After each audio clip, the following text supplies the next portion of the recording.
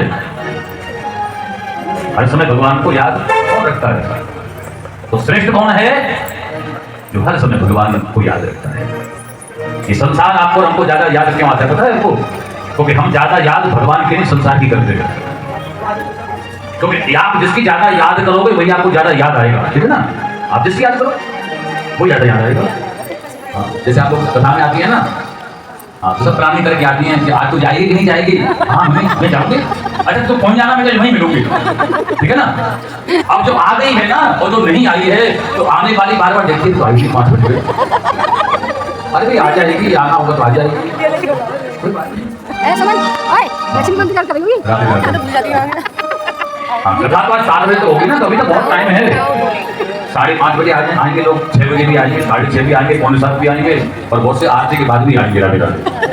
अभी बहुत टाइम, 2 घंटे आने के लिए। तो याद कौन आता है महाराज? जिसको आप याद करते हो वो याद आएगा ना। जिसको याद ही नहीं करोगे तो वो क्यों याद आएगा? तो ठाकुर जी को खूब याद करो महाराज।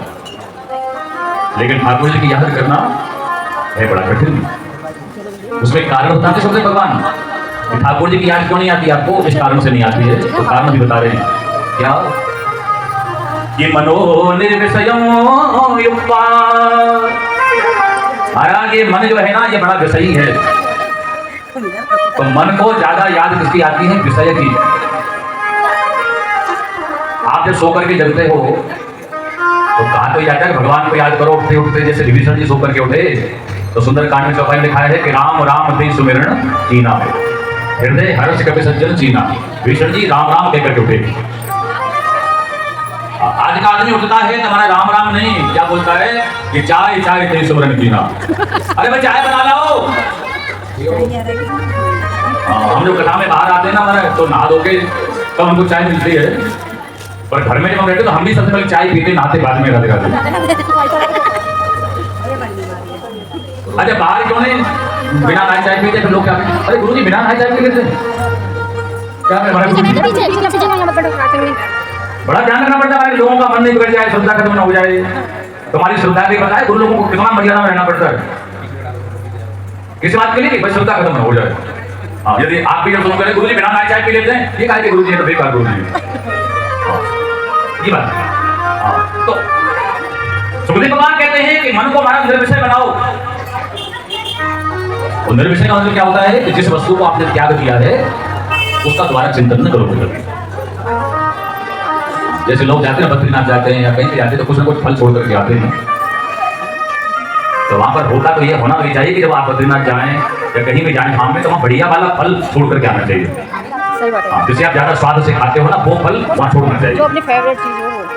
लेकिन लोग क्या करते हैं वहां से आएंगे तो पड़ोस में पूछे क्या छोड़ के आए, तो कहेंगे बैंगन छोड़ करके आ गए, कद्दू छोड़ करके आ गए, अमरूद छोड़ करके आ गए। पता कोई आम छोड़ करके आया, कोई अंगूर छोड़ करके आया? बताओ यहाँ पे बैठे जिसने बद्रीनाथ जाकर आम छोड़ दिए, बताओ। कद्दू छोड़ने वाले बहुत बैठे होंगे यहाँ पर, बैंगन छोड़ने वाले बैठे होंगे। सही बात है, सही बात है। तो ये बात है हमारा, ये विषय ऐसे होते हैं। यदि आपने बाई चांस आम को त्याग भी दिया है, छोड़ भी आए हो ना, लेकिन आम जब आपके सामने आएगा ना तो आपके मुख में आम का स्वाद जरूर आ जाएगा। खाओगे तो नहीं, पर हाँ स्वाद तो मुंह में आ जाएगा ना। तो आपने आम छोड़ा नहीं, अभी पकड़ रखना। तो मन को क्या है? मनो निर्विषयं युक्त्वा ततः किंचन स्मरेत् तत् पदं तत् परमं विष्णु मनो यत्र प्रसीदति। तो कहते मानते को ये जो तुम्हारा मन है ना, इसको तुम समझ नहीं पाए। आपका मन बुरा नहीं है? क्यों नहीं बुरा है? कि आपका मन किसी वस्तु में लगता नहीं है। तो क्यों नहीं लगता? आपने कभी सोचा? क्योंकि मन किसी वस्तु में कभी लग ही नहीं सकता, थोड़ी देर लगेगा फिर वहां हट जाएगा। तो मन कहां जाके लगता है? मन तो वास्तव में भगवान के चरणों में जाके लगता है। और जब किसी का भी मन ठाकुर जी के चरणों में लग जाता है ना, फिर वहां से फिर नहीं हटेगा कभी भी, फिर नहीं हटेगा कभी भी। तो हर वस्तु से जो मन हटता है ना, तो ये मन का साधक होने का तरीके से मन बड़ा साधक है, हर वस्तु से हट जाता है। लेकिन जब ठाकुर जी के चरणों में मन लग जाए ना, फिर ठाकुर जी के चरणों से मन नहीं हटता है। इसलिए हमारे संसार में नाना प्रकार के स्वाद हैं, नाना प्रकार के पदार्थ हैं, लेकिन हमारा जो मन है वो कहाँ लगे? ठाकुर जी के चरणों में लगे। कोई किसी में मगन, कोई किसी में मगन।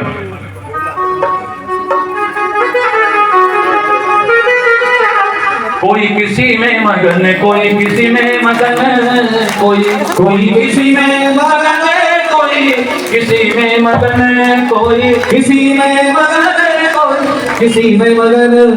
देखो हम जब चारों ओर ना क्यों देखते रहते हैं ना, तो हमसे देखते हैं बहुत सी बहनें, बेटियां, भाई ऐसे यहाँ सामने बैठे होते हैं कि बैठे तो कथा में और बैठे बैठे मोबाइल चलाते रहते हैं। महादेव,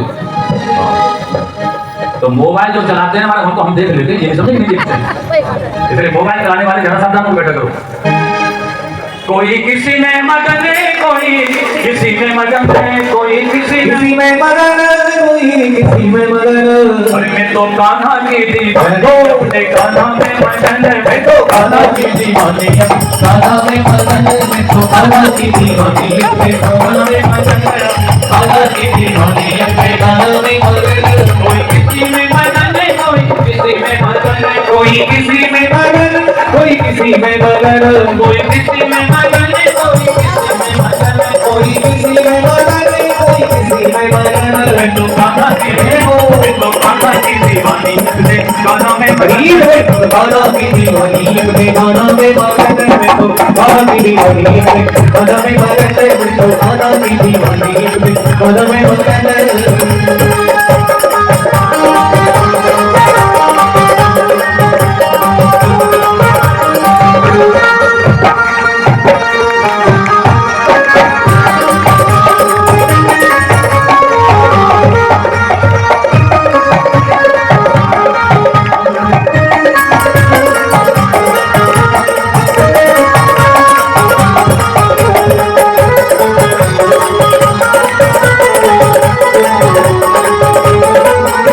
कोई कोठी में मगन, कोई बगले में मगन, कोई कोठी में मगन, कोई बगले में मगन,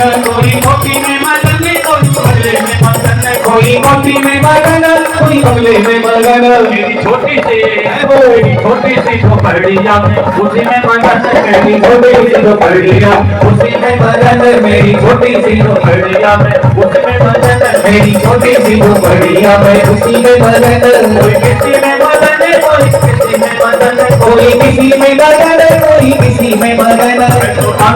राधे माता की दीवानी, अपने गानों में मगन, मैं तो माता की दीवानी, अपने गाना में मगन, मैं तो माता की दीवानी, अपने गाना में मगन, मैं तो माता की दीवानी, अपने गाना में मगन।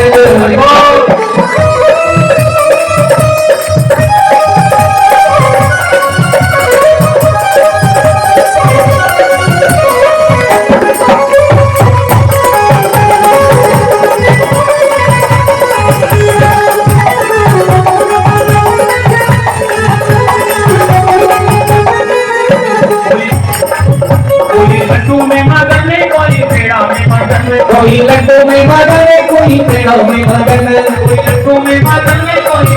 में मगन, कोई लड्डू में मगन, कोई पेड़ा में मगन।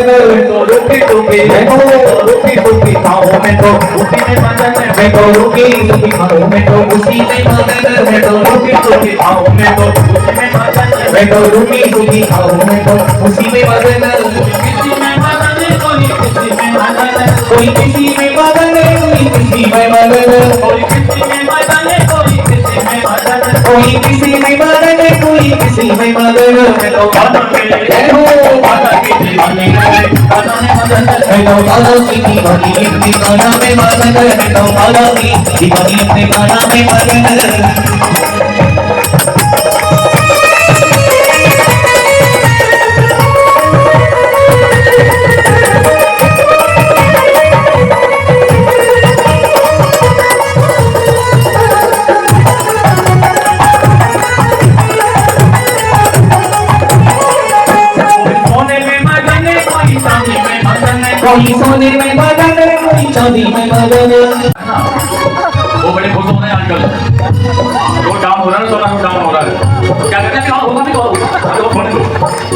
कोई सोने में मगन कोई चांदी में मगन कोई सोने में मगन कोई चांदी में मगन कोई सोने में मगन कोई चांदी में मगन कोई सोने में मगन कोई चांदी में मगन मेरी दौलत की हो दौलत की माला में तो उसी में मगन मेरी दौलत की माला में तो उसी में मगन मेरी दौलत की माला में तो उसी में मगन मेरी दौलत की माला में तो उसी में मगन कोई किसी में मगन कोई किसी में मगन कोई मोबाइल में मगन बहुत बढ़िया बात है मगर खुशियों में मगन नहीं होना चाहिए नहीं बनाएंगे तो महाराज जी की बनाएंगे लेकिन आदमी ज्यादा मगन खुशियों में ही होता है आदमी में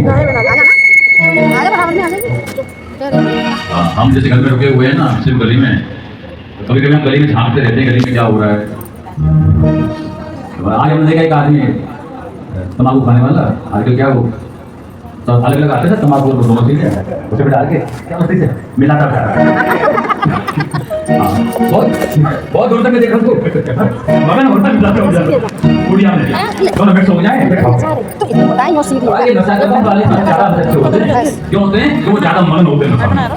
सीधी बैठा जैसे हमारे जो नशा करने वाले मगन होते हैं ना ऐसे भक्तों को भी नारायण परो योगो नारायण परम तपः कहते हैं सब कुछ करने वाले नारायण भगवान हैं। तो ब्रह्मा जी ने भी बताया है कि नारायण भगवान के लोक में हम एक बार गए और भगवान नारायण ने प्रसन्न होकर के हमको 4 श्लोकों में भागवत का श्रवण कराया है। और जब से हमने पुत्र नारद भागवत का श्रवण किया है तो सबसे बड़ा लाभ क्या हुआ हमको कि हमारे जीवन का अहंकार खत्म हो गया। ब्रह्मा जी कहते हैं भागवत का श्रवण करने वालों को सबसे ज्यादा इसका ध्यान रखना चाहिए। आप भागवत का श्रवण करते हो तो सबसे पहले आपका अहंकार खत्म हो जाना चाहिए। संसार में जहां जहां जो कहीं भी लड़ाइयां हैं उसमें मूल कारण क्या आपको बताए? मूल कारण होता है अहंकार। अहंकार आज भी कथा में हमारे बहुत से श्रोता नहीं आए हैं तो क्यों नहीं आए बताइए? किसने रोका क्या? और अहंकार रोक लेता है। यही बात है।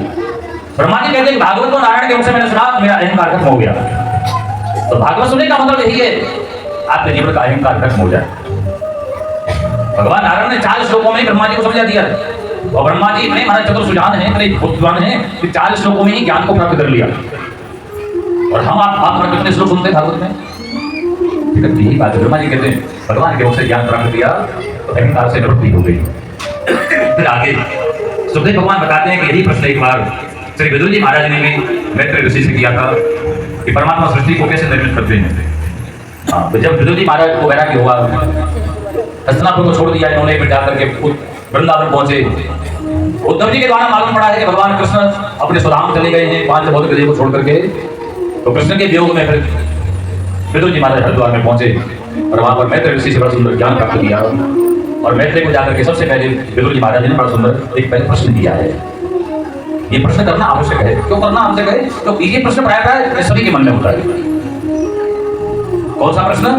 सुखाय कर्माणि करोति लोको न तहि सुखं वारदुपारमं वा विन्देत भूयस्तत एव दुःखं यदत्र युक्तं भगवान वदेन्नः।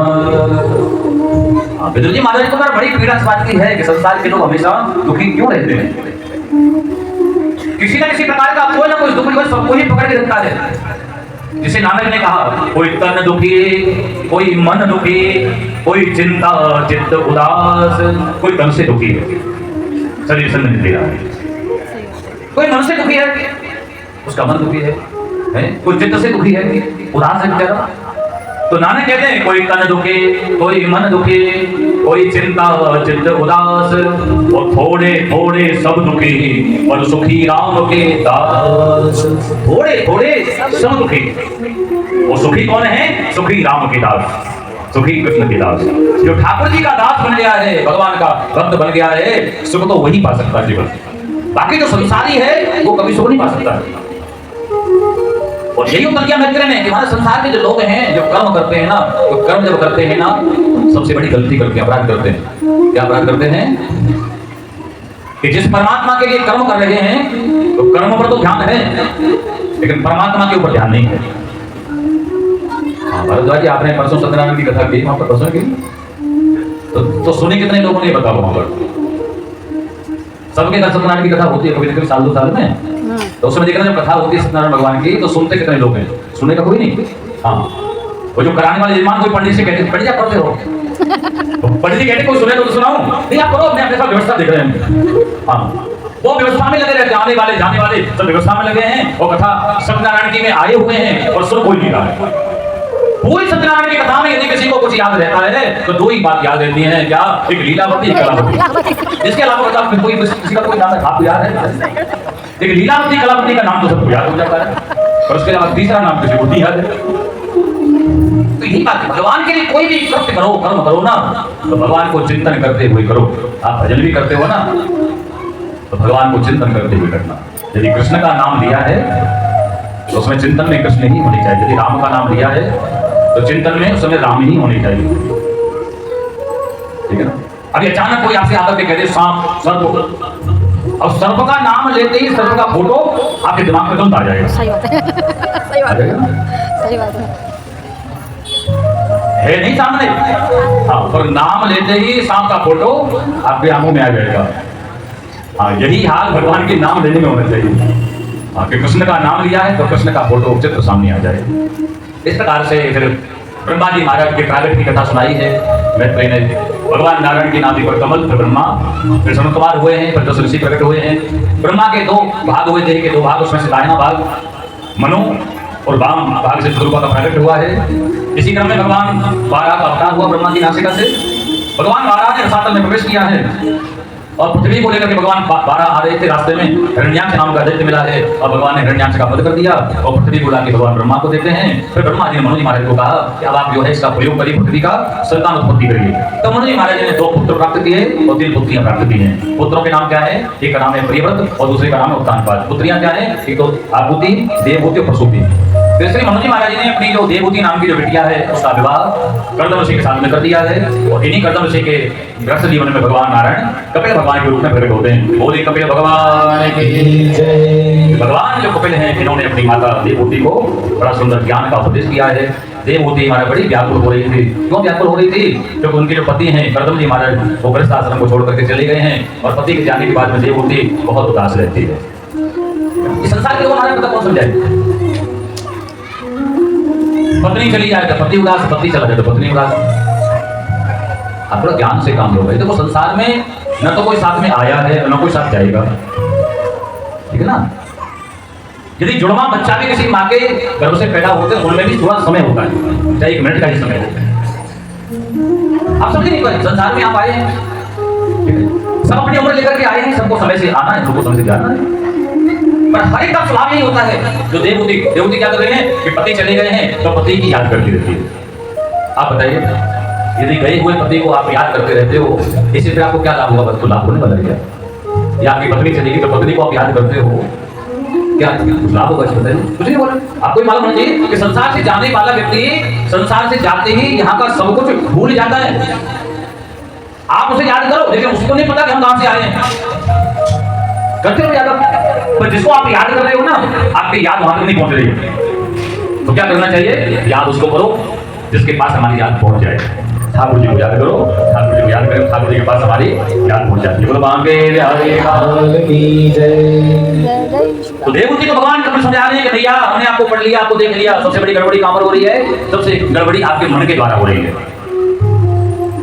आपने अपने मन को ठीक जगह नहीं लगाया हुआ है। इस मन को परमात्मा में लगाओ, हरि में लगाओ, और इसके लिए क्या सत्संग करना पड़ेगा आपको बहुत काल। तो माता देवहूति को भगवान कपिल समझा देते हैं, चेतः खल्वस्य बंधाय मुक्तये चात्मनोमतम गुणेषु सक्तम बंधाय रतम पुंस मुक्तये। भैया बस ये मन जो है ना, इसमें क्या है? राग भी है और वैराग्य भी है। ध्यान दीजिए, ये मन का दोनों प्रकार का स्वभाव है। राग कहते हैं प्रेम को, और वैराग्य कहते हैं जहां प्रेम खत्म हो जाए। तो मन क्या है? रागी भी है और विरागी भी है। यदि आपने मन को रागी बना दिया है तो मन में राग बना ही रहेगा। यदि मन को आपने विरागी बना दिया है तो आपके मन का विराग प्रकट नहीं होगा। तो मन को रागी से विरागी बनाने में यही तो साधना है। राग तो सबके मन में होता है, सब कोई होता नहीं बिना राग के। राग माने लगा प्रेम, सबके मन में होता है। लेकिन हाँ, राग से वैराग्य तक यहाँ आना ये बहुत लंबी यात्रा है। बुराई नहीं करनी चाहिए हमारा। हाँ, हमारे वृंदावन में बहुत संत रहते हैं, हमारे जगदीश जी महाराज हमको सब बताते रहते हैं। हाँ, बड़े बड़े संत हमारा घर को छोड़ करके बड़े बड़े आश्रम बना के रह रहे हैं ना। तो भैया भतीजे सब आ जाते हैं फिर आश्रम में। राधे राधे। तो मैंने राग से वैराग तक आना ये भगवान कपिल कहते हैं। इसके लिए माता आपको बहुत साधन करना पड़ेगा। भगवान कपिल ने माता का ज्ञान नष्ट कर दिया। उसके बाद में चौथे स्कंद में बताते हैं भगवान मैत्रेय, मनोस्तु सतरूपायां तिस्रः कन्यासि जगरे आकोतिर्देव होतिस्य प्रसूतिर् विस्तृतः। श्री मनु जी महाराज की 3 कन्याएं आकोति, उनका विवाह रुचि नाम के प्रजापति के साथ हुआ। देवहूति का विवाह कर्दमती के साथ हुआ और प्रसूति का विवाह राजा दक्ष के साथ हुआ। राजा दक्ष की पत्नी प्रसूति से इन्होंने 13 कन्या प्राप्त की, 16 कन्या प्राप्त की। उसमें से एक जो सती नाम की जो बेटी थी वो शंकर भगवान के साथ उसका विवाह हुआ है। शंकर भगवान और राजा दक्ष में आपस में क्या द्वेष हो गया है और इसी कारण से राजा दक्ष ने हरिद्वार में कंथल में जाकर के एक यज्ञ किया है, सबको निमंत्रण दिया है, लेकिन भगवान शिव को नहीं बुलाया। और सती जी बिना बुलाए अपने पिताजी के यहाँ पर जाती हैं और वहां जाकर के सती का बड़ा अपमान होता है। ऋषि कथा में सती ने अपने देह को अग्निकुंड में स्वाह कर दिया। भयो सकल मग हाहाकारा। ये सारी कथा सुनाने के बाद में अब जो है भगवान सुखदेव भक्त ध्रुव जी की कथा सुनाते हैं। तो कहते हैं ये भक्त ध्रुव हैं, ये बड़े प्यारे भक्त हुए। क्यों हुए? क्योंकि ये बाल्यकाल में ही भगवान की भक्ति में रत हो गए हैं। प्रियवतोत्तान पावलो सतरूपा पते सुतो वासुदेवस्य कलया रक्षायाम जगतस्थितो। प्रियवत हैं, दूसरे उत्तान पाद हैं। उत्तान पाद महाराज की कथा पहले सुनाई है और प्रियव्रत की कथा जो है बाद में सुनाई है। उत्तान पाद महाराज की 2 पत्नियां हैं। तो वेदांत कहता है हमारे संसार में हर व्यक्ति की एक नहीं 2 पत्नियां होती हैं। बोलो राधे राधे। अब घर जाके लड़ाई मत करना दूसरी कौन है बताओ। ये वेदांत की बात है। अरे पत्नी का मतलब आप क्या करते हो? पत्नी का मतलब वाइफ नहीं। पत्नी को शास्त्रों में वृत्ति बताया है। वृत्ति वृत्ति मीन्स आदतें, यानी 2 प्रकार की वृत्तियां हर व्यक्ति में होती हैं, जिनको अच्छा बुरा भी कह सकते हैं। अच्छी भी होती है तो बुरी भी होती है। 2 प्रकार की आदतों से ही आदमी बना हुआ है। एक प्रकार की आदत से बनी नहीं सकता आदमी। हाँ, जैसे तुलसीदास जी ने बालकांड में कहा, हाँ, गुण दोष में विश्व की न करता। हाँ, भगवान ने गुण को और दोष को मिलाकर ही मनुष्य को बनाया। तो 2 प्रकार की वृत्तियां यानी 2 प्रकार की आदतें राजा उत्तान पाद महाराज हैं। जो पत्नियां इनकी है ना, एक का नाम क्या है? सुनीति और दूसरी क्या है? वो सुरुचि। ये 2 प्रकार की आदतों का नाम है। एक आदत वो है जो अच्छी आदत है, नीति के अनुसार आदत है। ठीक है, आप बिना खाए भगवान की पूजा करते हो, ये बात तो शास्त्र युक्त है, ऐसा करते हो तो अच्छी बात है। और सुरुचि का मतलब क्या है? कि हमारे मन में जो आएगा हम यदि वही करेंगे तो ये अपनी मनमानी हो गई। तो ये आदतें हमारे प्राय लोगों में होती है। कोई नीति के अनुसार चलता है, कोई अपने मन के अनुसार चलता है। और श्रेष्ठ कौन है? जो नीति के अनुसार चलता है। जो मन के अनुसार चलेगा ना उसका जीवन बनेगा नहीं, उसका जीवन बिगड़ जाएगा। जीवन किसका बनेगा? जो नीति के अनुसार चलेगा। इसलिए हर एक को किसी को यही प्रयास करना चाहिए कि हम चलें तो नीति के अनुसार चलें, धर्म के अनुसार चलें। तो सुनीति के बेटे का जो नाम है वो है ध्रुव और सुरुचि के बेटे का नाम क्या है? उत्तम। उत्तम को राजा ने गोदी में बिठा लिया है। ये क्या है? कि संसार के मनुष्यों की आदतें हैं। बताओ, संसार का कोई भी मनुष्य, कोई भी व्यक्ति उत्तम को समेटता है और ध्रुव को त्यागता है। ये धन हुआ, पैसा हुआ, सोना हुआ, चांदी हुई, मकानों के कागज हुए, इनको व्यक्ति ना बड़ा संभाल के रखता है, बड़ा समेटता है। हाँ, वो भूल जाता है कि हमारा प्राण निकल जाएंगे तो सभी धरा का दर्द हो जाएगा। हाँ, जो सोना पहने ना, सोने को एक बार देख करके ये सोचा करो कि हमारे जब प्राण निकल जाएंगे तो ये सोना हमारे साथ नहीं जाएगा। आजकल सोना तो कोई पहनता ही नहीं है। कोई नहीं पहनता तेजी के। कोई पहनता ही नहीं। हम तो पहनते नहीं। अब तो एक नहीं, 2 नहीं, 3 पहनते हैं। ये पर पहनते क्यों है? जिन्होंने दिए ना वो देखते हैं कि हम हम पहन लिया। जिसकी उतार देंगे कोई हमारी अंगूठी उतार दे आपने। सही बात है। तो जैसे वो दिखता रहे हम भी पहन रखा है। तो ये बात है, संसार की वस्तुओं को समेटना ये स्वभाव है उत्तान पाद महाराज का। उत्तान पाद महाराज कौन है? हम भी हैं और आप भी हैं। कैसे? जब माता के गर्भ में होते हैं ना तो सबके पैर ऊपर होते हैं। इसलिए सब उत्तान पाद और सबकी वृत्ति यही है कि संसार को क्यों समेटेंगे और छोड़ेंगे किसको? ध्रुव को। ध्रुव को मतलब छोड़ने का मतलब क्या है कि भगवान का नाम कितना बहुमूल्य है, इतना बहुमूल्य है कि भगवान का नाम यदि आज आपने लिया है तो आपके मुख से निकला हुआ जो भगवान का नाम है, चाहे राम का नाम है, चाहे कृष्ण का नाम है, चाहे नारायण का नाम है, तो आपके मुख से निकला हुआ जो नाम है ना वो कभी भी खत्म नहीं होता है, कभी भी खत्म नहीं होता। चाहे प्रलय आ जाए, कुछ भी हो जाए, लेकिन आपके मुंह से निकला हुआ भगवान का नाम क्या है वो ध्रुव हो जाता है। इसलिए मीरा जी ने कहा कि खर्चे न फूटे या चोर न लूटे, खर्चे न फूटे चोर न लूटे, और दिन दिन बढ़त सवायो पायो जी मेरे नाम रतन धन पायो। हाँ, मीरा जी कहती है मेरा नाम रतन क्या है, वो न तो खर्च होगा, न कभी खुलेगा, न कभी खोएगा, न कोई चोर लूट सकता है। ये बात है। उत्तानपाद महाराज ने ध्रुव का जो त्याग कर दिया है ये मनुष्यों के द्वारा किया हुआ त्याग है। ध्रुव वस्तु का हंस हमेशा त्याग करता है। ध्रुव जी रोते हुए मैया के पास आए, सारी बात मैया को बता दी है। तो फिर जो मैया ने कहा बेटा कोई बात नहीं, इन सब बातों को छोड़ो, एक काम करो बेटा, आप ना वन में जाओ और वन में जाकर के भगवान का खूब भजन करो, भगवान को प्राप्त करो। ध्रुव जी को बात बड़ी बढ़िया लगी। ध्रुव जी महाराज फिर क्या करते हैं, अपने राज्य को छोड़ करके और मथुरा में आते हैं। हाँ, ध्रुव जी महाराज ने जो तपस्या की है वो मथुरा में ही की है। आप कभी 84 को उसकी परिक्रमा लगाएंगे ना, तो 84 की परिक्रमा में ध्रुव जी का स्थान वो अभी भी है जहाँ ध्रुव जी ने तपस्या की। तो ध्रुव जी महाराज तपस्या करने को चले हैं, रास्ते में नारद जी मिल गए हैं और नारद जी ने क्या किया है, ध्रुव जी को बड़ा सुंदर मंत्र दिया है। कौन सा मंत्र दिया है? ओम नमो भगवते वासुदेवाय, ओम नमो भगवते वासुदेवाय। मंत्र के उच्चारण में बहुत ज्यादा शुद्धि होनी चाहिए। जैसे वाह और वाह है, वाह और वाह। अब यहाँ पर वाह नहीं है, यहाँ पर वाह है, वाह वासुदेवाय। दोनों जगह वाह है, वाह नहीं है, ये शुद्धिकरण है। ओम नमो भगवते वासुदेवाय। एक बहुत बड़े ज्ञानी हमारे ऊपर नाम नहीं लेंगे और वो इसी मंत्र का कीर्तन कराते हैं और सबसे करवाते हैं, पर उस मंत्र को अशुद्ध बोलते हैं। अब उससे जाकर हम थोड़ी कहेंगे, वो क्या बोलवाएंगे? ओम नमो भगवते वासुदेवाय। वासुदेवाय नहीं, वासुदेवाय ही नहीं, वहां पर यह है। हमारे बड़े बड़े विद्वान भी इस शुद्धिकरण को नहीं समझ पाते हैं। तो हम बहुत बड़े विद्वान नहीं हैं, इसका मतलब नहीं करना मैं बहुत बड़े विद्वान हैं, पर हम आपसे निवेदन कर रहे हैं कि किसी भी मंत्र को आप एकदम से शुद्ध जपिए, शुद्ध, ठीक है ना। ओम नमो भगवते। हाँ, मंत्र को जपने की पूरी विधा जब तक आपको मालूम नहीं हो ना तब तक किसी मंत्र को आप जपना नहीं। ये भी बात है, जैसे मेरी माता बैठी है ना, आप ओम नमः शिवाय मत जपा करो, गायत्री मंत्र मत जपा करो, अब क्यों नहीं जपा करो? उससे गली में आके कमरे में आके पूछना हमसे, ठीक है ना। अब यहाँ बताएंगे तो किसको बुरा भी लग सकता है। गायत्री मंत्र कौन कौन जपती है भैया? बहुत जपती होंगी, बता दो, यही बता दो। आप जपती हो क्या? बता दो। नहीं, जो जपने पहले को बताए कौन जपती है। आप जपते हैं, किसने काम को बताइए? नहीं, ऐसा देखो जो वेद है वो आपको किसी हर चीज का सिस्टम है। अब मना मैं नहीं कर रहा, मैं तो मना करूंगा। जब ये वेदों ने मना किया हुआ है, ठीक है ना, वेद ने मना किया है तो आप इसके प्रश्न ही मत करो कि वेद ने क्यों मना किया है। गायत्री मंत्र को सबसे बड़ा, अब आप ऐसे समझो, जो गायत्री मंत्र क्या है, हाई मेडिसिन है। इसको ना ऐसे समझेंगे ना तो आपके मन को तकलीफ नहीं होगी। स्त्रियों को हमारा ज्यादा मंत्र जपने के लिए क्यों मना किया गया है? पुरुषों को लिए क्यों आज्ञा दी गई है? क्योंकि पुरुष जो है, अब स्त्रियां घर का काम करेंगे तो हमारा मंत्र जपेंगे, आप बताइए, ठीक है ना।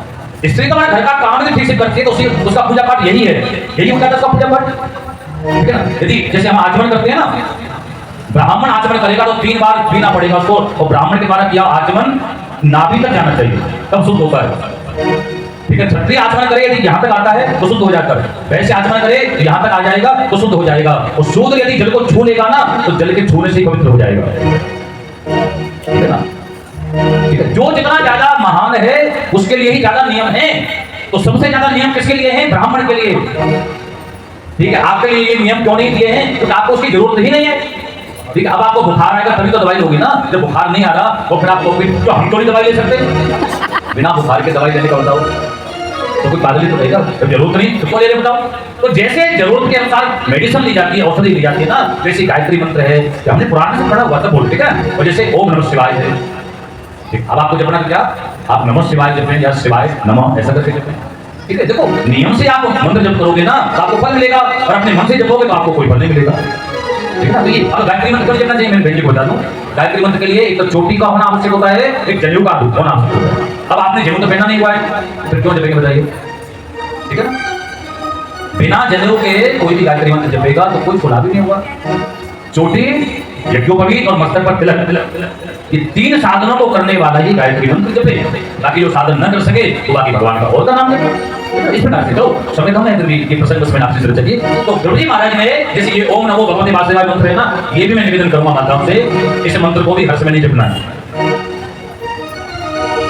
किसी भी मंत्र को जिसमें ओम का निवास है वो अपने आसन पर बैठ के ही जपा जाएगा। रास्ते में आप कहीं जा रहे हैं, आपने चप्पल पहने हुई है, जूते पहने हुए हैं और आप ओम नमो भगवते वासुदेवाय जप रहे हो, तो अपराध होगा आपसे।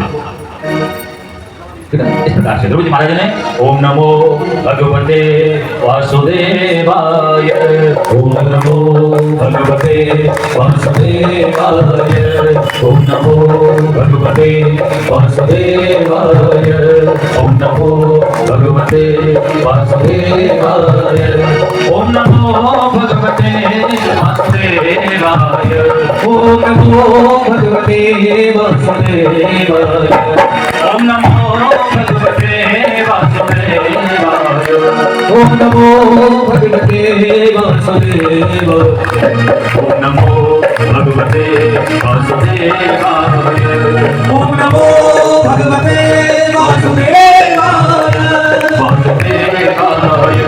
वासुदेवाय वासुदेवाय वासुदेवाय वासुदेवाय। भगवान का नाम जप रहे हैं। 6 महीने जब पूर्ण हुए हैं तो ध्रुव जी के सामने भगवान प्रकट हो गए हैं। बोले नारायण भगवान के जय। फिर ध्रुव जी महाराज ने बड़े प्रेम से भगवान की स्तुति की है। और स्तुति भगवान की क्यों कर पाए ध्रुव जी महाराज? जब भगवान कैसे की? पस्पर्श बालम क्रमया कपोले।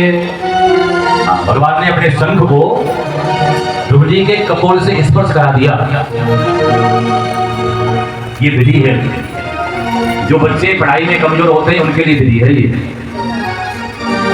यदि कोई बच्चा पढ़ने में कमजोर है तो आपके पूजा घर में शंख होना चाहिए, और वो दक्षिणमुखी शंख होना चाहिए। दक्षिणमुखी मतलब राइट साइड में जिसका मुंह है, इधर मुंह हो नहीं, दक्षिणमुखी, उसमें आप जल भर के रखिए।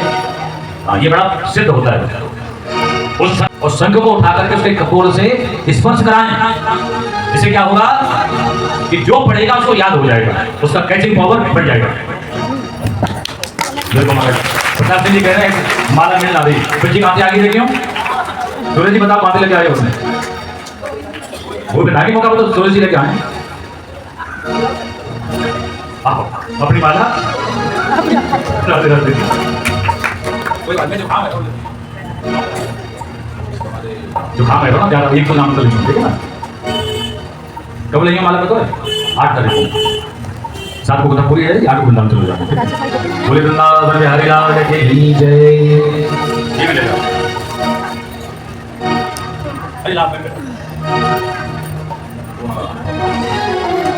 तो ध्रुव जी के सामने भगवान का प्रकट हुआ है। ध्रुव जी महाराज ने क्या किया है? भगवान की बड़ी सुंदर स्तुति की है।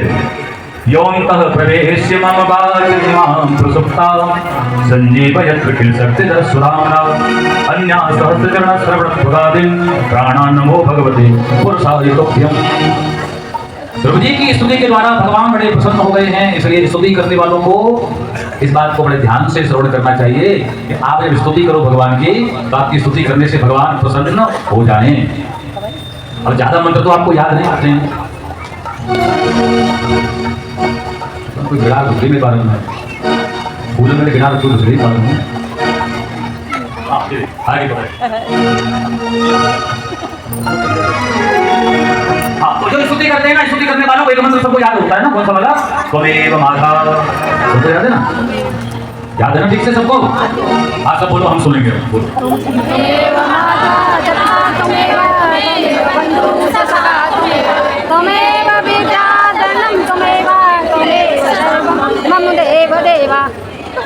अब क्या लग रहा है? कथा नहीं हो रही, स्कूल चल रहा है। चल रहा है।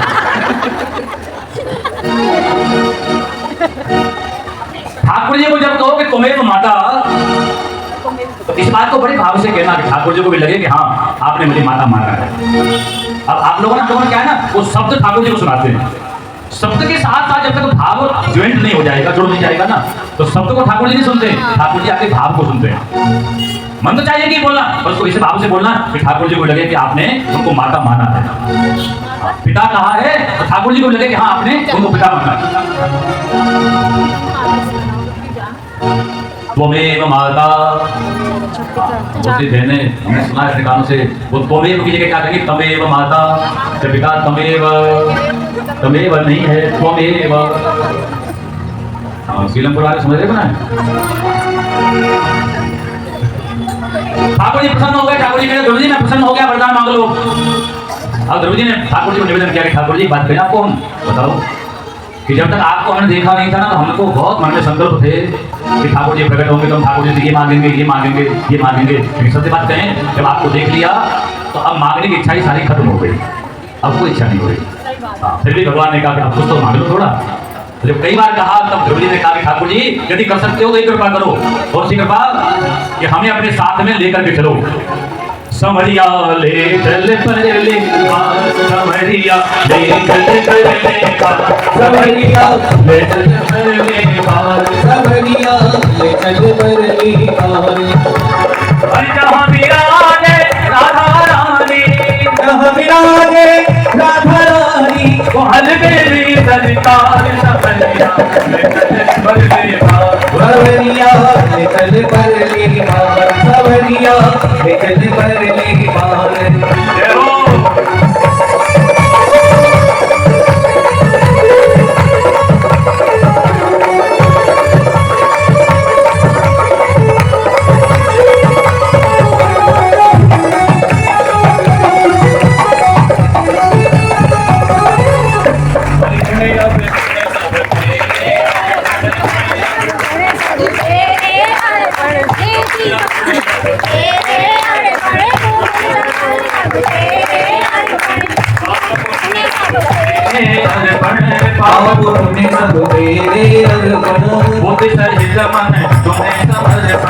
बुद्धि सहित मन तुम्हें समर्पण, ये जीवन भी तेरे अर्पण, ये जीवन भी तेरे अर्पण। और मैं तेरे चरणों की दासी, मैं तेरे चरणों की दासी, तेरे चरणों की दासी, मैं तेरे चरणों की दासी। तू मेरे प्राण आधार समरिया ले चल पर ले सवरिया चल पर ले सवरिया चल पर ले।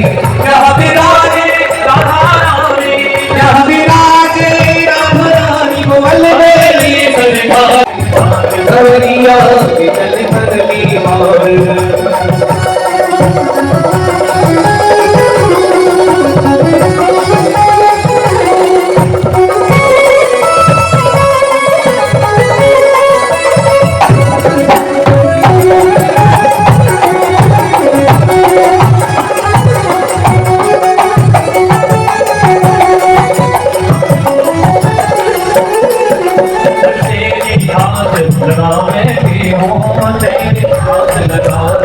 बैठी हूँ लज्जा सोल कमावे हूँ, लज्जा सोल कमावे हूँ, आगे हो बतावे हूँ,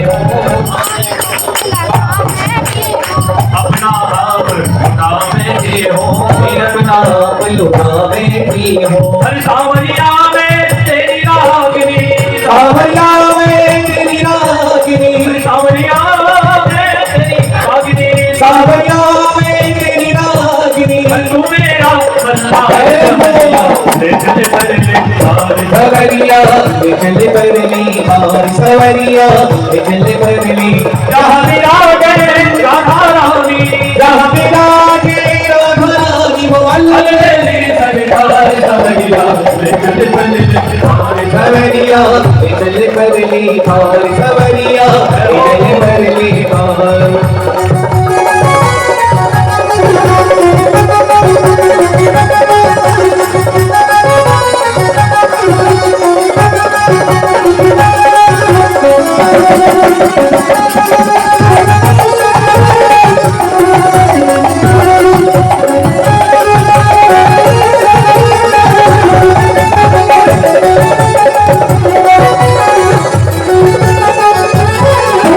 चल परवाह नहीं है, तेरे बिना कोई चाह नहीं है, तेरे बिना कोई चाह नहीं है, कोई सूझती राह नहीं है, कोई सूझती राह नहीं है। तेरे बिना प्रियतम मेरी आँखी, मेरे प्रियतम मेरे आँखी, मेरे प्रियतम मेरी आँखी, को थोड़ा बच सवरिया निकल बदली हाल, सवरिया निकल बदली जहाँ विराजे राधा रानी, जहाँ विराजे राम रानी को अलबेली सरकार, सवरिया निकल बदली हाल, सवरिया निकल बदली हाल, सवरिया निकल बदली हाल, सवरिया निकल बदली हाल।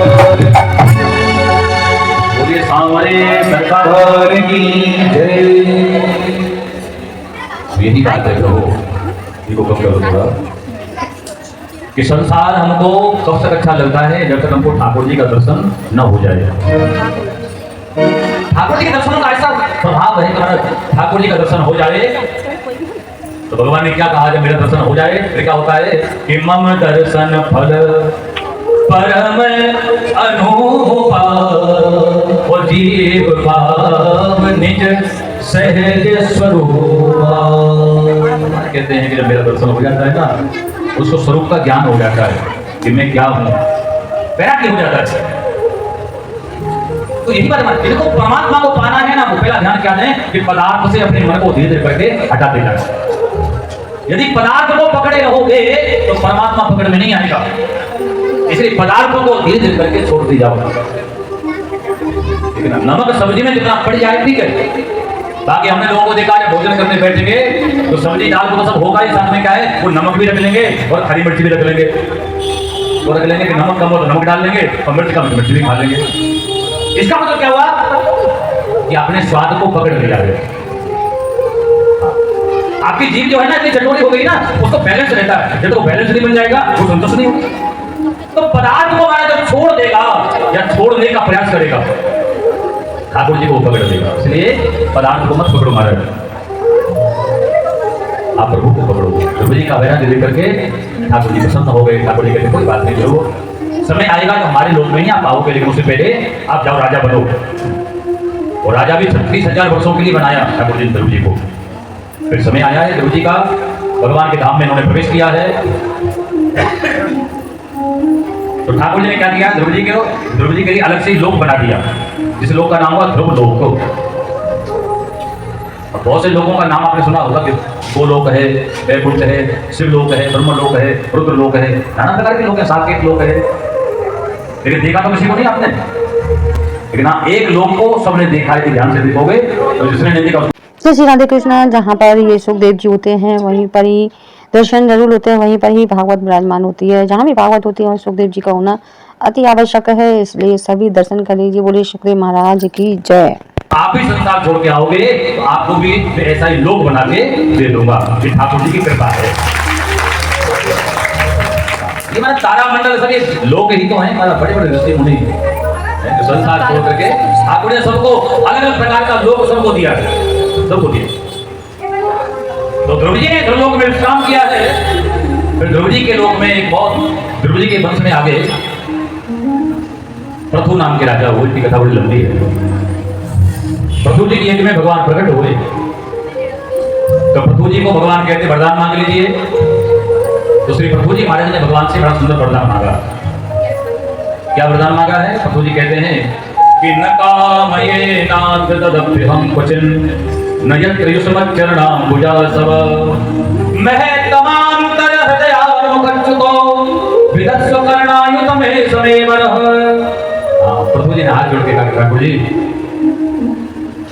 आपकी कृपा से संतुष्ट तो है जीवन में, पर एक जगह हमको बड़ी कमी महसूस होती है। कब? तो कहते जब मैं कथा में जाता हूँ ना तो कथा में मुझे एक बात की बड़ी कमी महसूस होती है। क्या कमी महसूस होती है? तो प्रभु जी ने कहा कि जब मैं दो कानों से कथा सुनता हूँ ना तो क्या मेरी तृप्ति नहीं होती है, संतुष्टि नहीं होती है। तो हम क्या चाहते हैं कि जो कथा दो कानों से सुनने में इतनी आनंद देती है, इतना आनंद देती है ना, उसी कथा को यदि 4 कान से सुना जाए या 10 कान से सुना जाए, 20 से सुना जाए, 100 कान से सुना जाए, 200 कान से सुना जाए, 1000 कान से सुना जाए, 2000 कान से सुना जाए। तो बोलो पृथ्वी जी क्या चाहते हो?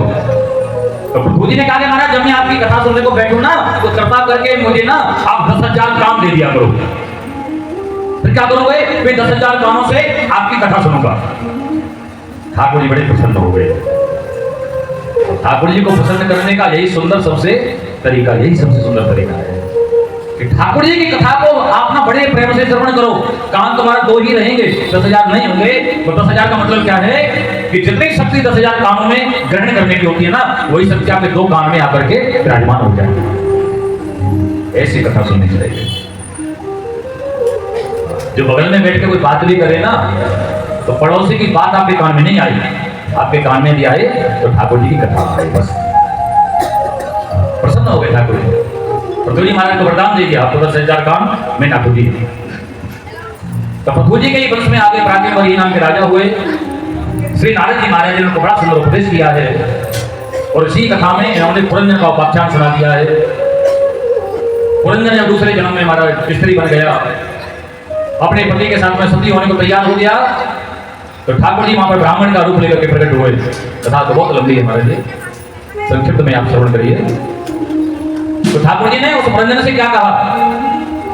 कातुम कस्यासि गोवायं सयानो यस्य सोचसि जानासि किं सखायं मां येनाग्रे विचितर्थः। ब्राह्मण के रूप में ठाकुर जी आकर के उस जीवात्मा पुरंजन से पूछते हैं कि भैया एक बात बताओ कि आप कौन हो?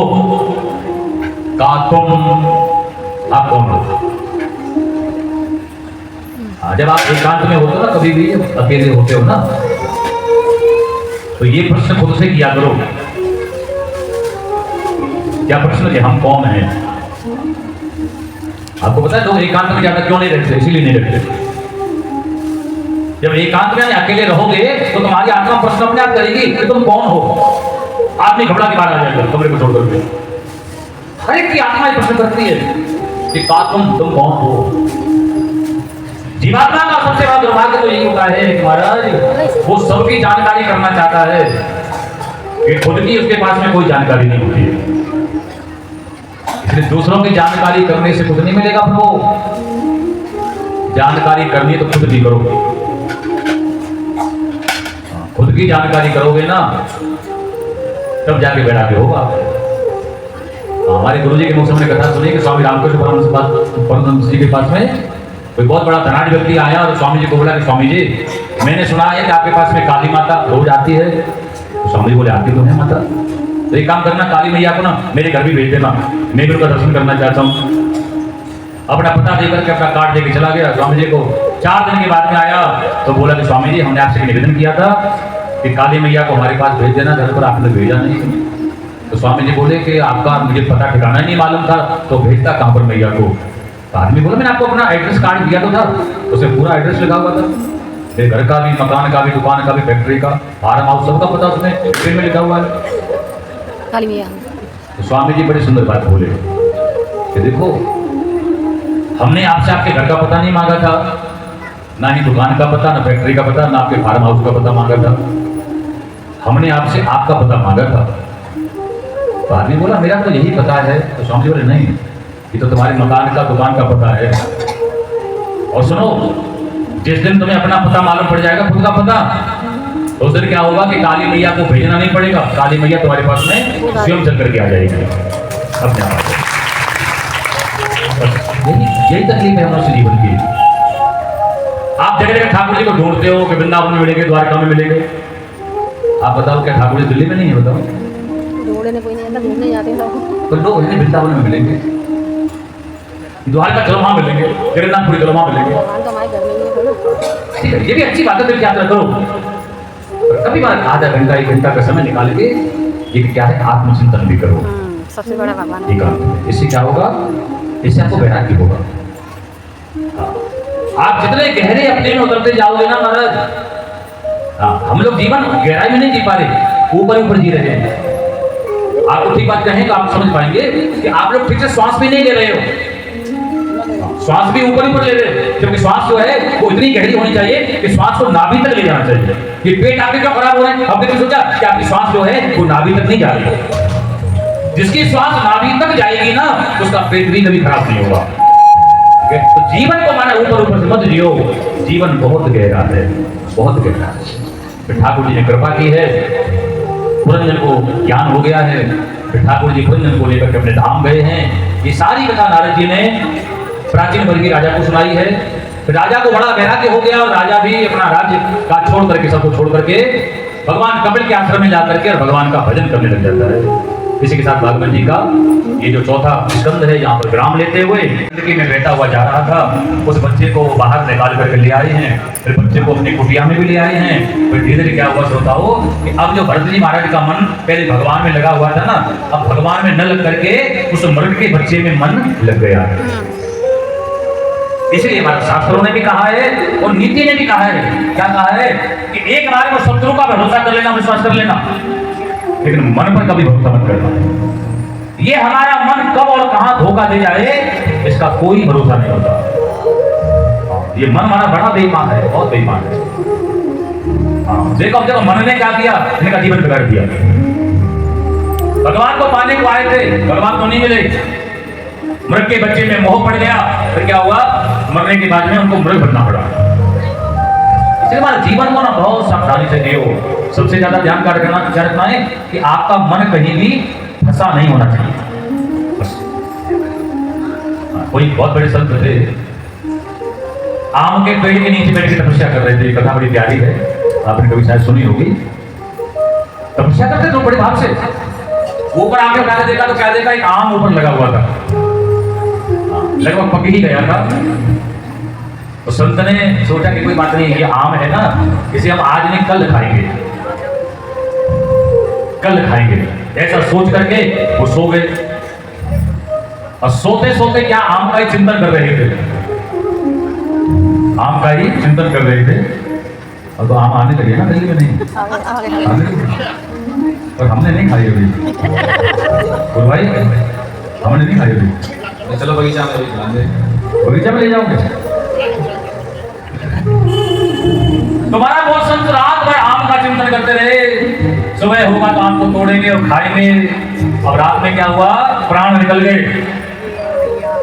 प्राण निकल गए। तो मरने के बाद में वो संत को क्या हुआ, वो गिडार बन गया, गिडार बन करके आम में आ गया। जाना ठाकुर जी धाम था, आम में पहुंच गए, गिडार बन के वहीं। ये मन है, यदि मन आपका किसी पदार्थ में कहीं लग जाएगा ना तो पतन अवश्य हो जाएगा। इसलिए ये कथा बड़ी सावधान करने के लिए है। इसलिए महाराज अपना जो मन है ना उसको ज्यादा तुम्हारा ठाकुर जी में लगाओ। मन को हमारा इसमें मत लगाओ कि आम बहुत बढ़िया है, क्या अमूल बहुत बढ़िया है। हाँ, हमारे ब्रज में एक बहुत अच्छे बाबा हुए रसिका पागल, रसिका पागल बाबा भजन गाते थे। क्या गाते थे, मेरा दिल तो दीवाना हो गया मुरली वाले तेरे।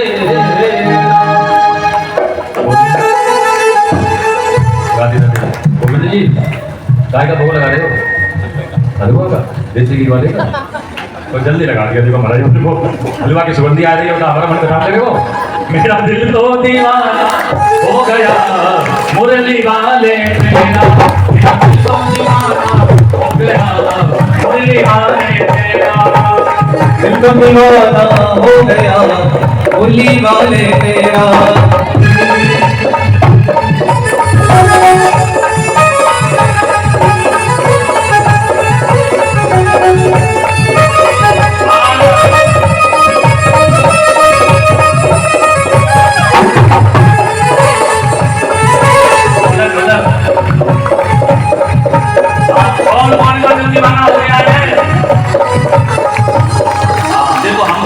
दीवाना समझेंगे जो नृत्य कर रहे हैं।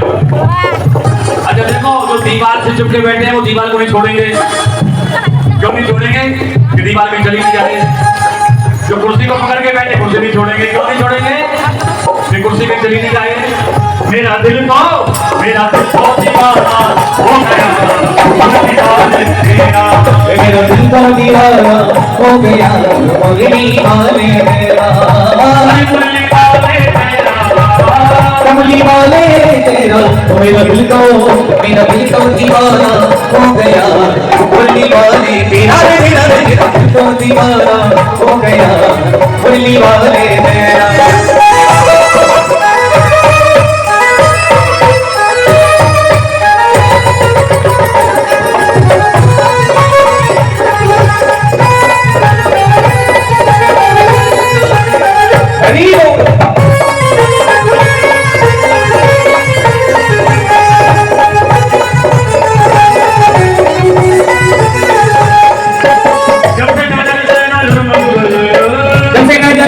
भूल गई है भूल गई है तुझे चमन की कली खुल गई है तुझे चमन की कली खुल गई क्यों नहीं वाले मेरा तो दीवाना हो गया बोली वाले मेरा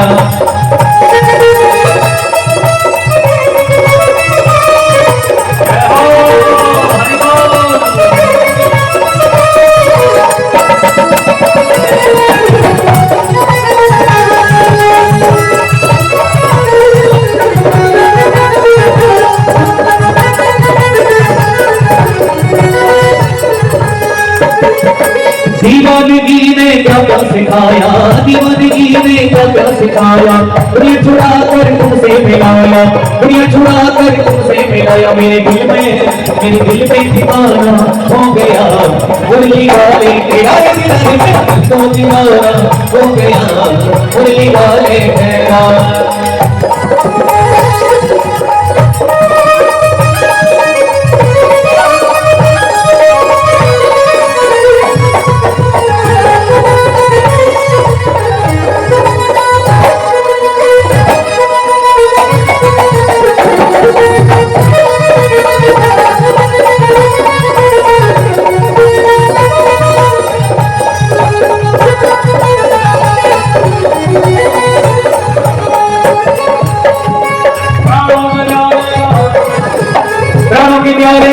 चुप गई हो दिनों के तारे कहाँ चुप गए हो दिनों के तारे कहाँ चुप गए दीवाना जमाना हो गया अपने जीवन का पतन कर लिया बनने के बाद मुंबई बन गए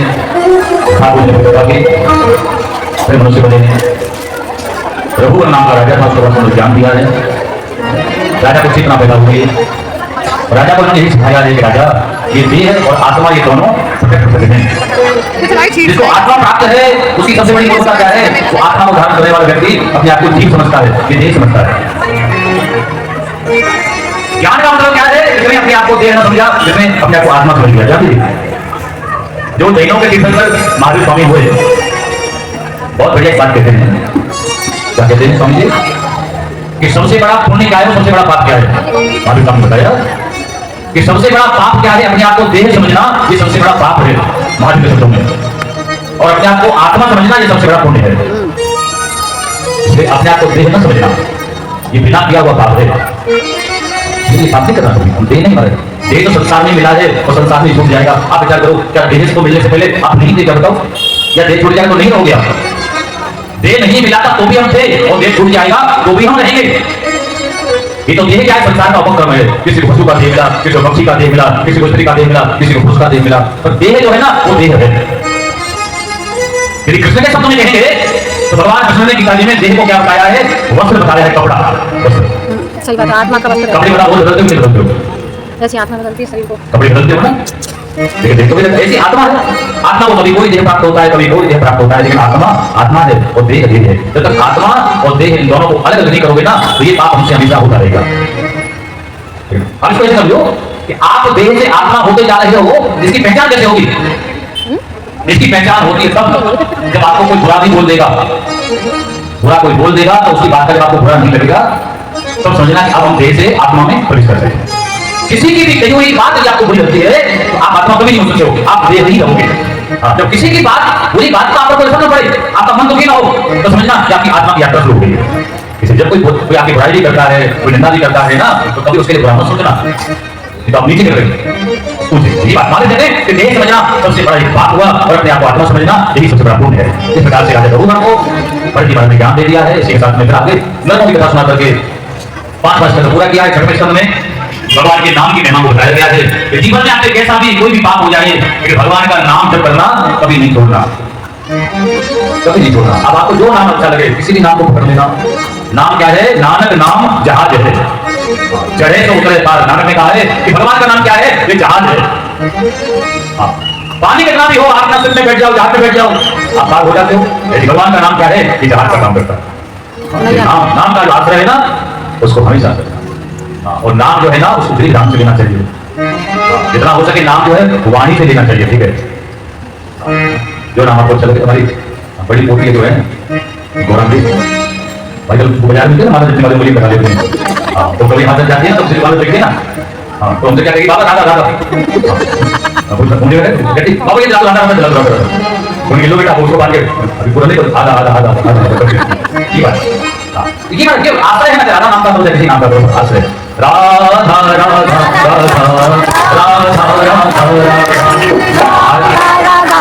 राधा नाम को क्यों याद किया?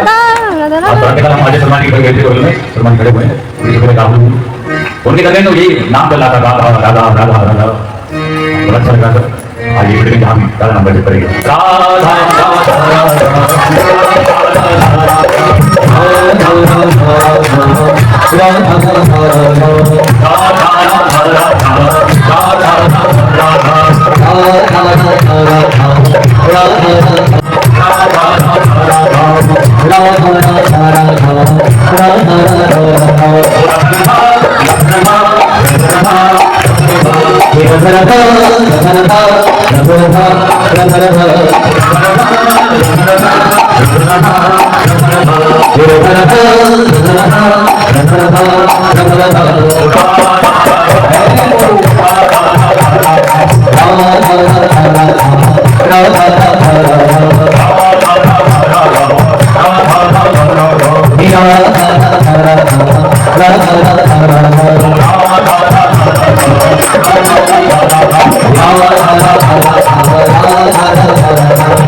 नाम जब क्यों बनाया?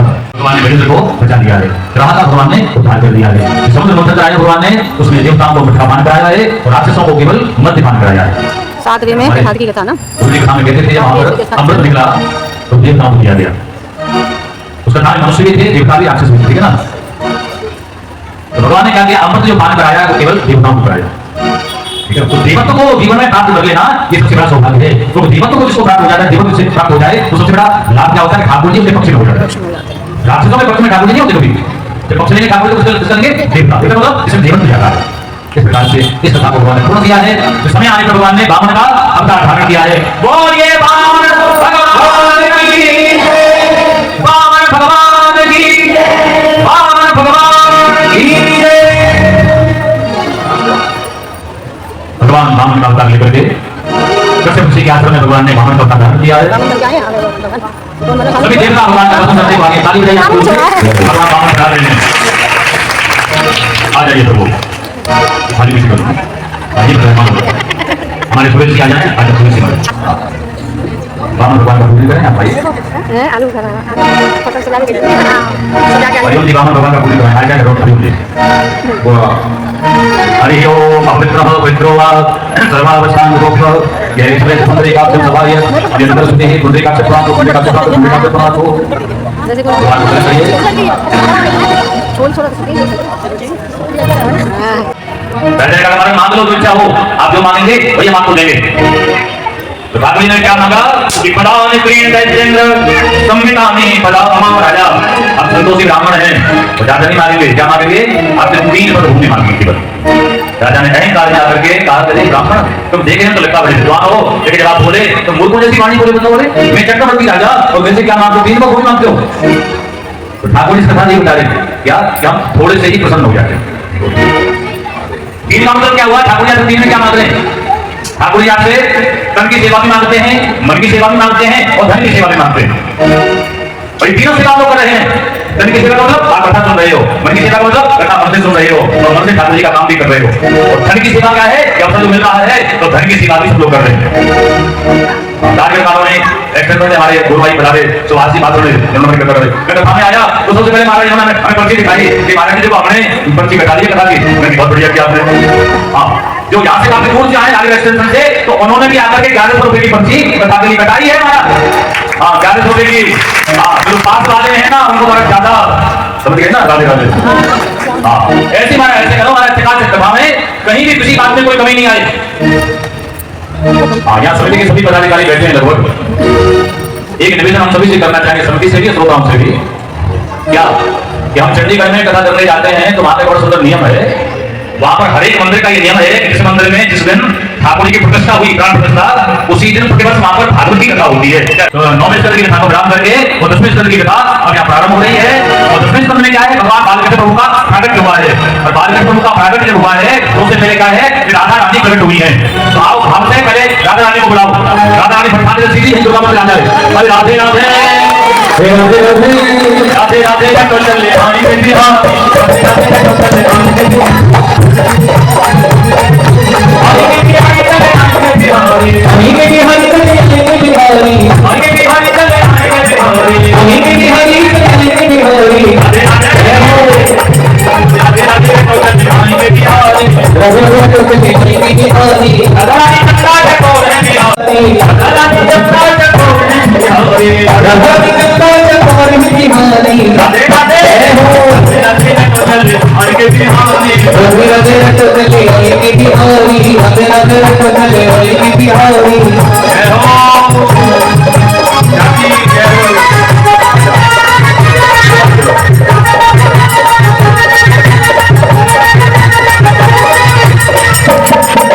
राधा रानी मिश्री को स्वाद है बिहारी राधा रानी मिश्री को स्वाद है बिहारी राधा रानी मिश्री को स्वाद है बिहारी राधा रानी मिश्री को स्वाद है बिहारी राधे राधे राधे राधे चले आई बेटी हरि राधे राधे चले आई बेटी हरि राधे राधे चले आई बेटी हरि राधे राधे चले आई बेटी हरि आई बेटी हरि चले आई बेटी हरि आई बेटी हरि चले आई बेटी हरि आई बेटी हरि चले आई बेटी हरि आई बेटी हरि चले आई बेटी हरि राधे राधे राधे चले आई बेटी हरि राधे राधे चले आई बेटी हरि राधे राधे चले आई बेटी हरि।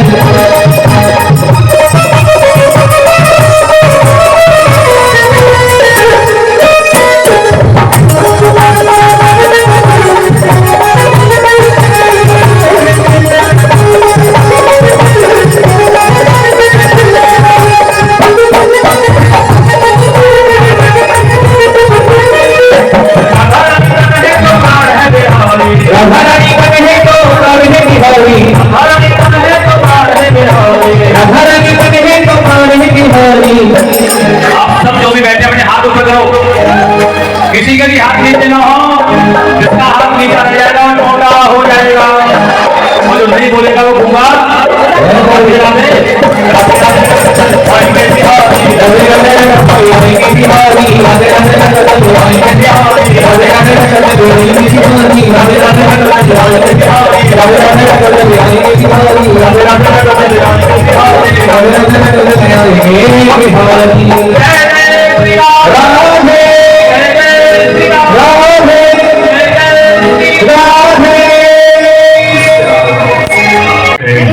थोड़ा वीडियो ना जब राधा रानी को जन्म है गया तब कन्या प्रकट होंगे।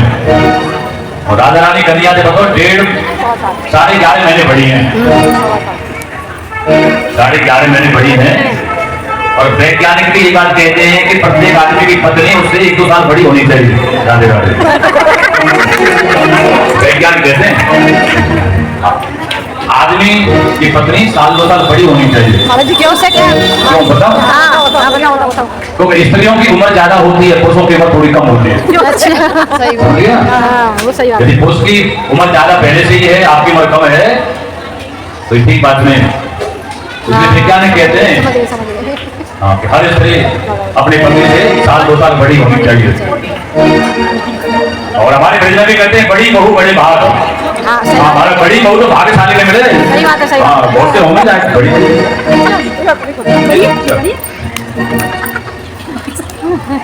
हाँ, एक सूचना हो। हाँ, दुर्गा मंदिर से आई इसकी चर्चा भी हुई थी हमसे कि दुर्गा मंदिर से समय समय पर यहाँ से कभी कभी बस के द्वारा आपको तीर्थ यात्रा कराई जाती है, कभी वृंदावन, कभी कहीं। तो जब भी यहाँ से बस की यात्रा जाए तो उसमें भी सबको खूब भाग लेना है। कहीं भी कोई यात्रा जाए दुर्गा मंदिर से, वो कब कैसे जाएगी तो हमारे अजय शर्मा जी बाकी कमेटी के सदस्य हैं, वो आपको पहले से बता दिया करेंगे। इससे भी क्या है, बड़ा आनंद आता है सब मिलकर के। आप कभी हरिद्वार जाओ, गंगा स्नान करने जाओ, कभी वृंदावन जाओ, और बड़ी लंबी लंबी यात्रा पर जाओ, कभी द्वारकापुरी जाओ, कभी जगन्नाथपुरी जाओ, कभी रामेश्वरम जाओ, लंबी लंबी यात्रा करो। आप समझिए ना, अभी आपकी कमेटी जो है ना वो रिचार्ज हो गई है, रिचार्ज। हाँ, ठीक है, इनको चार्ज करते रहो हमारे। आप रिचार्ज नहीं करोगे ना मुझे भी पीछे हट जाएंगे। आप शादी घर में रहो, रावल जी कहाँ नहीं जाओगे बता देना। आप विचार कर ले हो। अरे मऊ ले चलिए, मुँह छोड़ जाओगे, हमें चलोगे संग में। आप तो काम होने के मेरे को ना पता, ठीक है।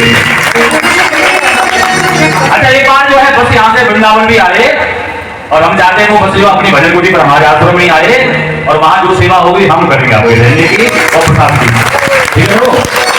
पूरी बस की व्यवस्था जो वृंदावन है रहने की और प्रसाद की सब व्यवस्था आपको दास की ओर से, ठाकुर जी की ओर से, मेरी ओर से है एक प्रकार से। तो समय समय पर ये भी इसका भी लाभ आप लोग उठाएंगे। आइए कथा में प्रवेश करें। कौन सी जगह? हाँ, 18 तारीख से नहीं बोल रही गए हम दाना कुटी पुष्पांजलि अच्छा पुष्पांजलि हुई है ना। अभी 18 अप्रैल से और 24 अप्रैल से वृंदावन में हमारे ठाकुर जी का वार्षिक महोत्सव है। राधा हृदय सरकार का हर वर्ष कथा होती है। इस वर्ष भी 18 से 24 अप्रैल तक कथा है। हमारे राम जी ने उसी में प्रयास करेंगे प्रोग्राम बनाने का। तो उसमें जब आप यहाँ से आएंगे तो हमें भी बहुत अच्छा लगेगा। तो आपको हमारे उसमें निमंत्रण है, जो भी इसमें आएंगे आप सबका स्वागत। शादी का महोत्सव मनाएंगे। तो देव की मैया उसका विवाह हुआ वसुदेव जी के साथ में, तारीख आपको पता है। इसमें आया है एक जो प्रतिपदा है उसका प्रादुर्भाव, उसका आगमन हुआ है। उसके बाद में द्वितीया, उसके बाद में तृतीया, फिर चतुर्थी, फिर पंचमी, फिर षष्ठी, फिर सप्तमी, फिर अष्टमी। इसी क्रम से अष्टमी का प्रातः काल, मध्याह्न हुआ, सायंकाल हुआ, रात्रि का समय प्रवेश कर गया है। उसमें 7 बजे हैं और फिर 8 बज गए हैं, फिर 9 बज गए हैं, फिर 10 बज गए हैं, फिर 11 बज गए हैं और ठीक 12 बजे ठाकुर जी का अवतार हो गया। जोर से ताली बजाइए ठाकुर जी का श्री भक्ति महाराज ठाकुर जी को लेकर के हम गोकुल ग्राम की ओर जा रहे हैं। आप बैठे बैठे ठाकुर जी की झांकी का दर्शन करेंगे। गोकुल में आयो,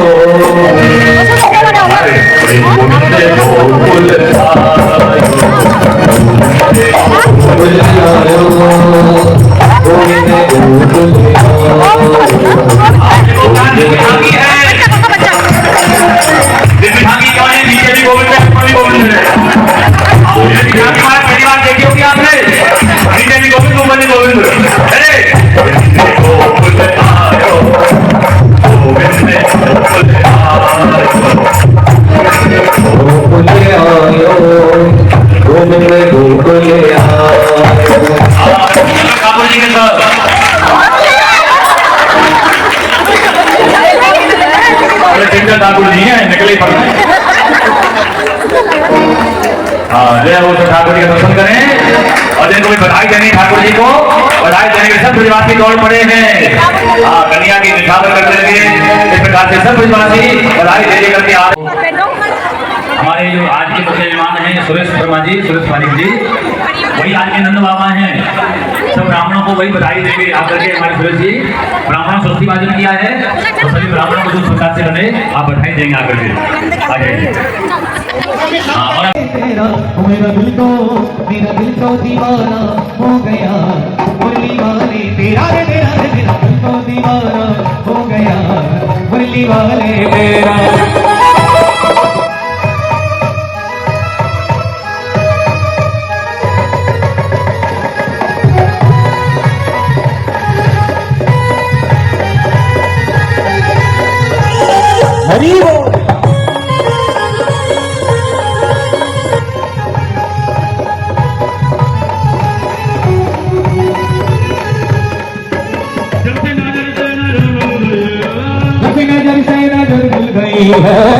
नजर से नजर मिल गई है, उसमें चमन की कली खिल गई है, उसमें चमन की कली खिल गई। क्या नजरें मिलाना हो गया, मुरली वाले तेरा रे मेरा दिल तो दीवाना हो गया, मुरली वाले तेरा।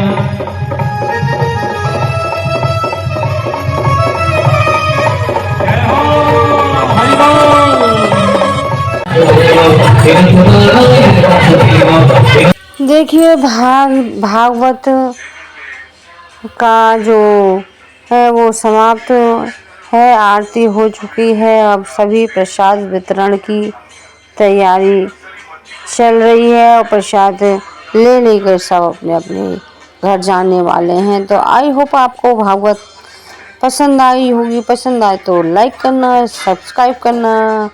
Thank you for watching. और गाइस एक बात और कहना चाहूँगी कि आप ऐसे ही भागवत और ऐसी ही अच्छी अच्छी चीज़ें देखना चाहते हैं, सुनना चाहते हैं तो मेरे इस चैनल को लाइक अवश्य करना, सब्सक्राइब करना।